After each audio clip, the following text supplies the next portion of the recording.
Emimimo, emi olore, sokalewa.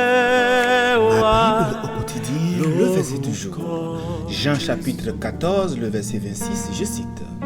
Mais le consolateur, l'Esprit Saint, que le Père enverra en mon nom, vous enseignera toutes choses et vous rappellera tout ce que je vous ai dit. Fin de citation, glorifions le Seigneur. Le verset du jour nous enseigne comment l'Esprit Saint nous aide à comprendre les enseignements de Jésus et à les mettre en pratique dans notre quotidien. Bien-aimés, hier nous avons tous célébré la merveilleuse fête de la Pentecôte, un moment où nous nous sommes rappelés de la venue puissante de l'Esprit Saint sur les disciples de Jésus. Dans les chapitres précédents, le chapitre 14 de Jean, Jésus avait passé du temps précieux avec ses disciples, les enseignant et les préparant à son départ physique. Il leur avait rappelé des vérités profondes sur sa relation avec le Père, sa mission et son amour pour eux.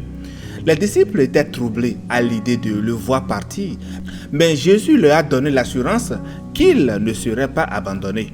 Bien-aimés, avant le verset du jour, Jésus avait réconforté ses disciples en leur promettant qu'il ne les laisserait pas seuls, mais qu'il leur enverrait un consolateur, l'Esprit Saint, qui les guiderait et leur rappellerait tout ce qu'il leur avait enseigné. Cette promesse, bien-aimée, était destinée à leur donner à ses disciples l'assurance et la puissance dont ils auraient besoin pour accomplir la mission qu'il leur avait confiée.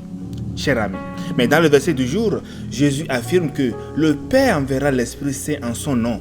Et cette promesse est toujours d'actualité pour nous aujourd'hui. Et nous pouvons l'appréhender au travers donc des deux rôles du Saint-Esprit. D'abord, le Saint-Esprit nous apprend à marcher avec Dieu. Ensuite, il nous rappelle cet enseignement tous les jours.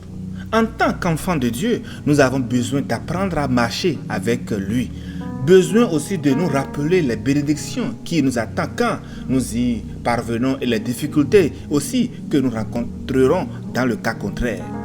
Si nous avons des enfants bien-aimés, nous connaissons la chanson. Ils ont appris à marcher et sont tombés sans arrêt pendant cet apprentissage.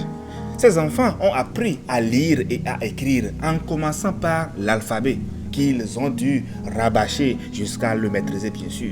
La Bible nous dit, car à 7 reprises le juste peut tomber et il se relève. Proverbe 24, verset 16.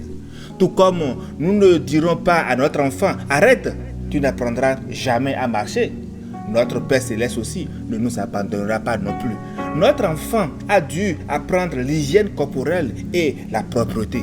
De même, bien-aimé, le Saint-Esprit nous rappellera l'importance de lire la parole de Dieu chaque jour. Et c'est important. Jésus a dit, l'enseignement que je vous ai donné vous a déjà rendu pur. Jean 15, verset 3. Et le psalmiste a écrit, comment le jeune rendra-t-il pur son sentier en observant ta parole? Psaume 119, verset 9. Bien-aimés, si nous avons de la sagesse, nous commencerons chaque matin avec cette prière. Esprit Saint, enseigne-nous ce que nous devons savoir et rappelle-le-nous tout au long de la journée. Chers frères et chers sœurs, le Saint-Esprit est un guide et un bon conseiller. Prends le temps de l'écouter et tu ne seras pas déçu. Bonne méditation et lumière de Christ sur tous. Alléluia chez vous. Esprit de Dieu, Saint-Esprit des cieux, descends parmi nous, au nom de Jésus.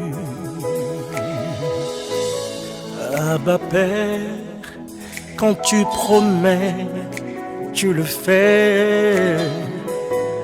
Envoie ton esprit nous donner ta vie.